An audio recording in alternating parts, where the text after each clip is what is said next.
anak ng maligno.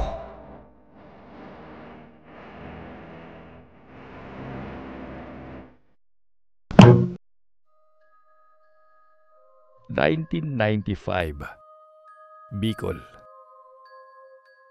Magandang araw, Ingkong.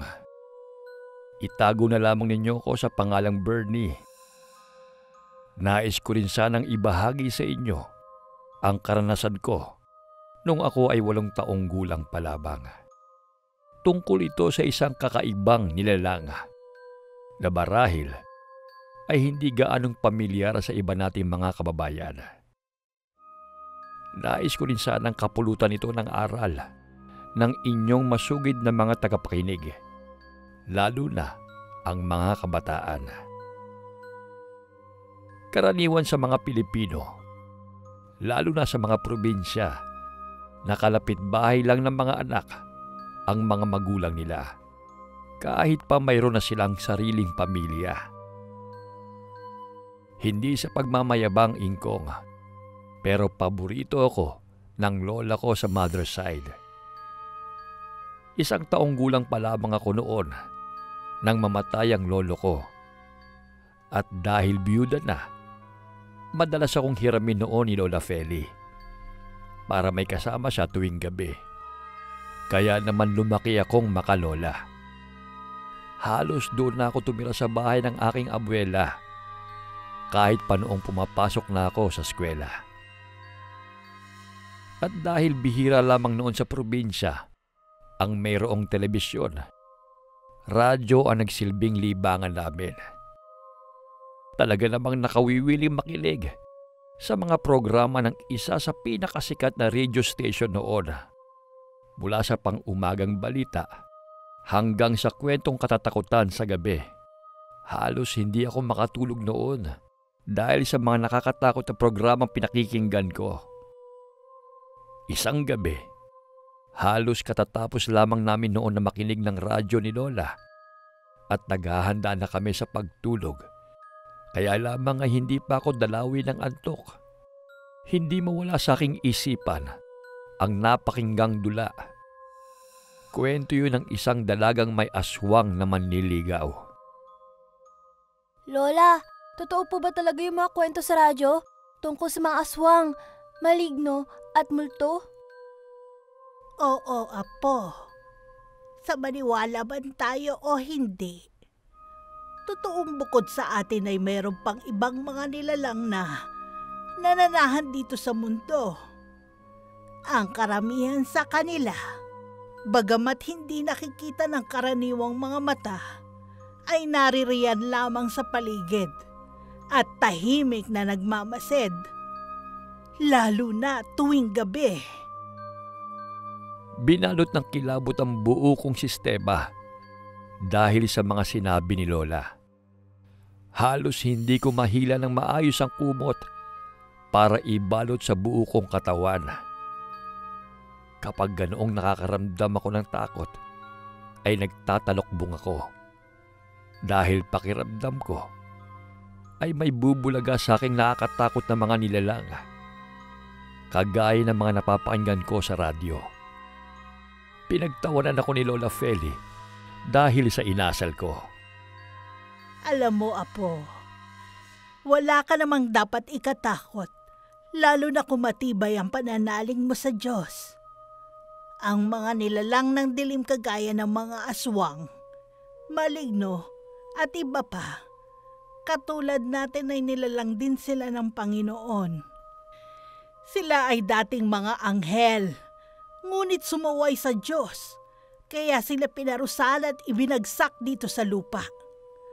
Ang tawag sa kanila ay fallen angels. Sila ay pinalayas mula sa langit. Madalas ay tinutukso nila ang mga tao upang gumawa ng masama. Ibig sabihin po, Lola, meron ding anghel na masama? Akala ko po ba ay mababait ang mga anghel? Hindi sila lahat masama, apo. Lalo na't dati nga silang mga anghel. Ang ilan sa mga nilalang na yan ay nagiging bantay ng kalikasan. Pinarurusahan lamang nila ang mga tao sa oras na sila ay hindi inirespeto. O di kaya naman ay kapag nagambala sila at ang kanilang mga tirahan. Kaya dapat, huwag mong kalilimutan lagi ang magsabi ng tabi-tabi po, lalo na sa mga lugar na abandonado, sa mga matandang puno, sementeryo at punso. Habang nakikinig ako sa mga paliwanag at payo ni Lola, ay umaandar naman ang aking malikot na imahinasyon hanggang sa nakatulugan ko na yon. Ganoon palagi ang senaryo noong bata pa ako. Tila ba ako'y inihihili sa tuwing kinukwentuhan ako ng Lola Feli ko.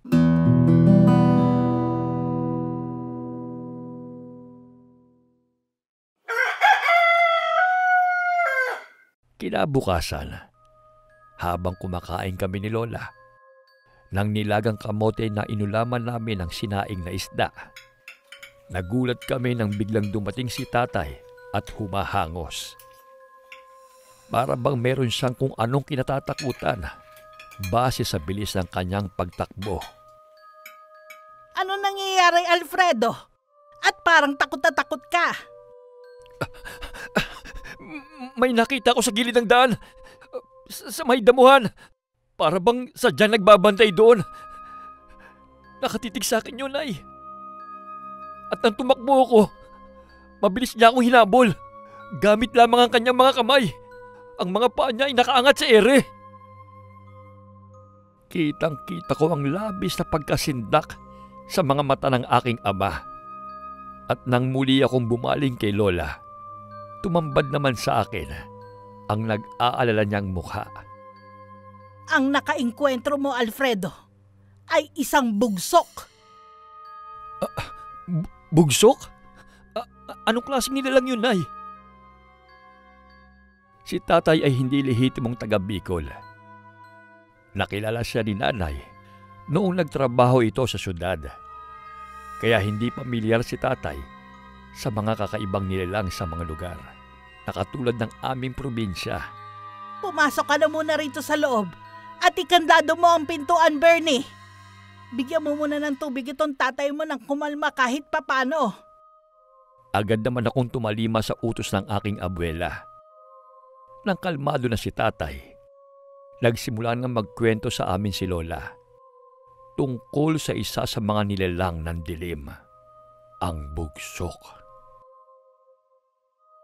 Ang bugsok ay isang nilalang na nagtatago sa likod ng mga matataas na damo at humahalo sa mga insekto tulad ng malalaking langgam at gagamba. Maitim ang balat nito at gumagapang gamit ang mga kamay sa halip ng mga paa. Ang kwento sa akin noon ng aking ama, ang bugsok ay anak ng maligno. Ang masama at malupit na anak ng maligno. May taglay itong mahika na kayang magbaon ng maliliit na bagay tulad ng mga bato, patpat, at buto ng isda sa katawan ng isang tao. Kaya apo, mag-iingat kayo ng mga kapatid mo sa paglalaro dahil baka makagambala kayo ng bugsok nang hindi nyo namamalayan.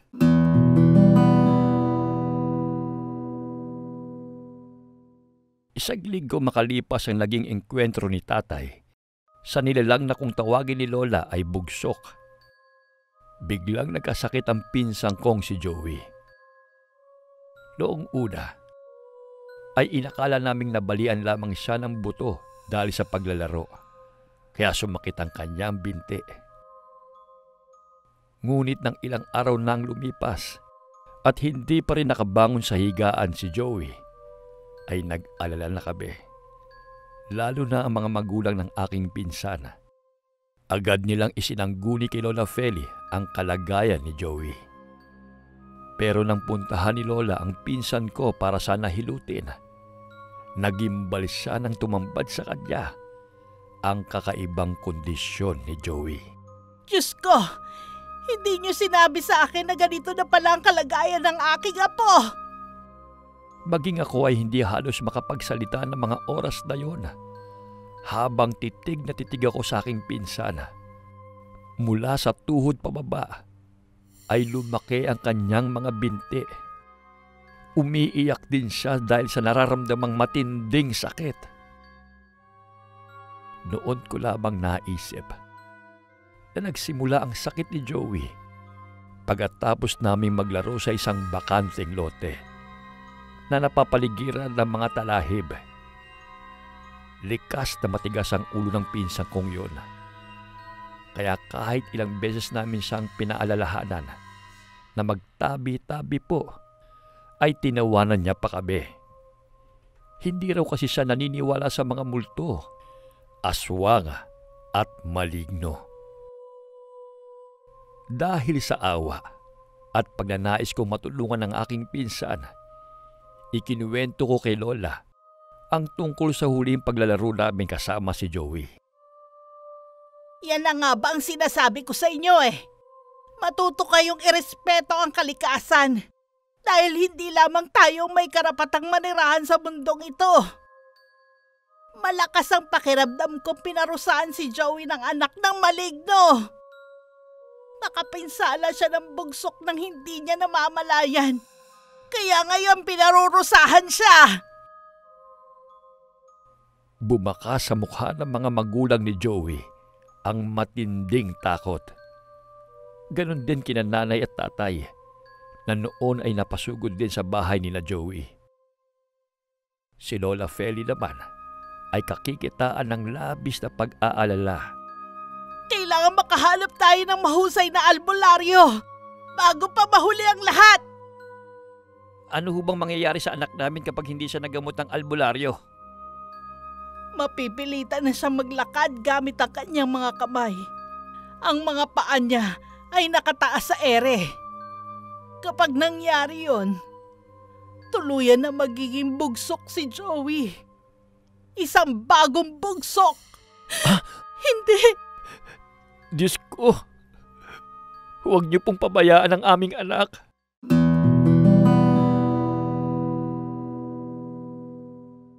Humingi ng tulong si Lola Feli sa isang kaibigang manghihilot.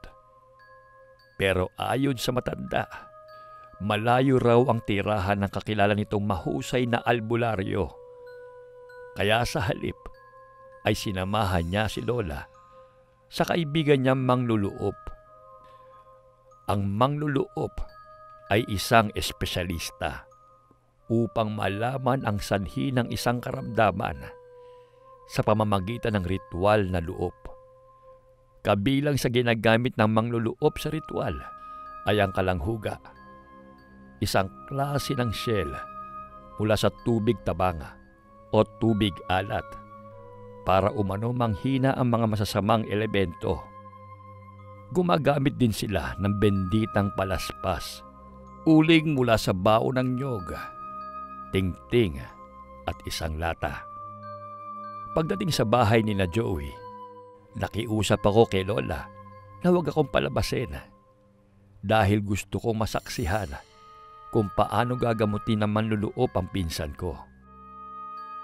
Pumayag naman si Lola. Basta wag lamang daw ako mag-iingay.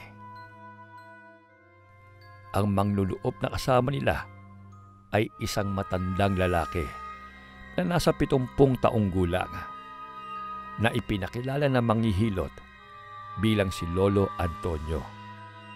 Sa paraan pa lang ng pagtingin niya sa kausap, ay hindi may pagkakailang kakaibang taglay niyang aura. Baya-baya pa, pinaghalo-halo niya ang mga sangkap sa lata at dinasalan yun. Pagkatapos magdasal ng mangluluop, gamit ang mga salitang tanging siya lamang ang nakakaunawa, lumabas ang resulta base sa itsura ng pinagsama-samang sangkap at nabuo roon ang isang imahe na kaparehong-kapareho ng nilalang na humabol sa aking ama. Tama ka, Felicidad. Pinarusahan nga ng bugso ko ang iyong apo. Ngunit hindi pa huli ang lahat. Kailangang bumalik siya sa lugar kung saan nananahan ang nilalang na yon at humingi siya ng tawad Kailangan din ay taos-pusong paghingi ng tawad ang gagawin niya dahil may kakayahan ng bugsok na malaman ang totoong nasa damdamin ng isang tao. Pagkatapos ng ritual, dinurong ng mangluluop ang kalanghuga habang dinadasalan si Joey. Kasunod noon ay itinapon nito sa ilalim ng hagdanan ang mga ginamit sa ritual. Tahimik ko siyang pinanood habang namamangha sa taglay niyang kahusayan sa larangan ng panggagamot. Dalhin niyo na kaagad ngayon ang batang niya sa talahiban, sa bakanteng lote. Sa oras na makahingi siya ng tawad sa anak na maligno, hindi na muling babalik pa ang anumang masamang mahika rito sa inyong tahanan. At naway magsilbing aral yan sa kanila upang sa susunod ay pahalagahan at igalang nila ang kalikasan at ang lahat ng mga nilalang na naninirahan sa mundo, maliban sa ating mga tao. Nagpumilit sina Lola na bayaran ng mangluluop, maging ang kaibigan niya manghihilot. Pero kapwa tumanggi ang mga ito. Anya, masaya na raw sila na mayroong natutulungan na nangangailangan. Bago tuluyang umalis ang dalawa, ay muling nagbili ng mangluluop kay Lola at sa mga magulang ni Joey. Nadalhin kaagad ang pinsan ko sa bakanteng lote.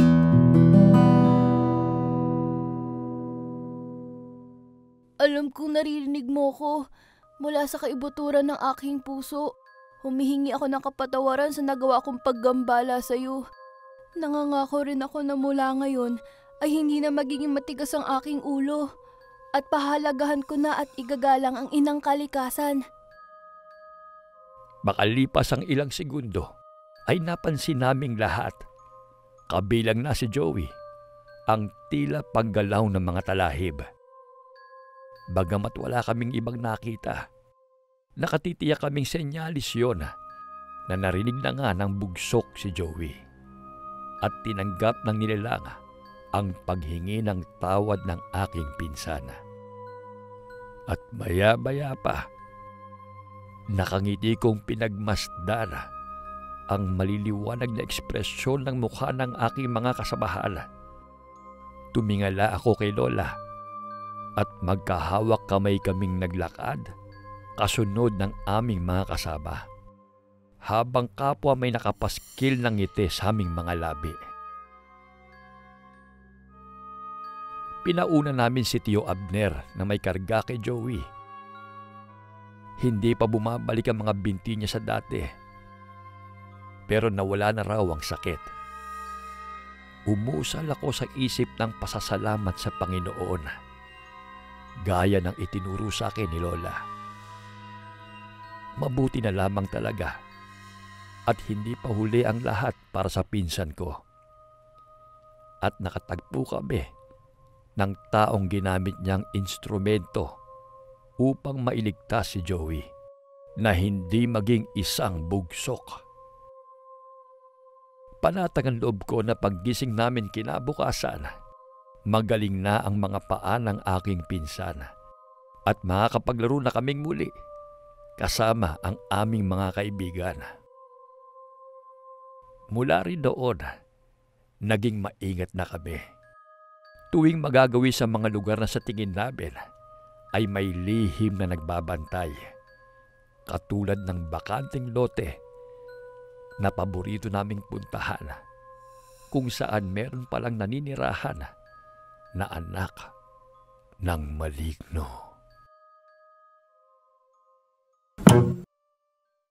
Job, Kapitulo 12, versikulo 7 hanggang 10. Sa mga hayop at mga ibon, ika'y may matututunan. Magtanong ka sa kanila, at ikaw ay tuturuan. Kausapin mo ang lupa at ikaw ay tuturuan. Magpapahayag sa iyo ang mga isda sa karagatan. Silang lahat ay nakakaalam na ang Diyos ang sa kanila'y lumalang. Ang Diyos ang nagpapagalaw sa lahat ng bagay. Ang buhay ng bawat isa ay nasa kanyang mga kamay.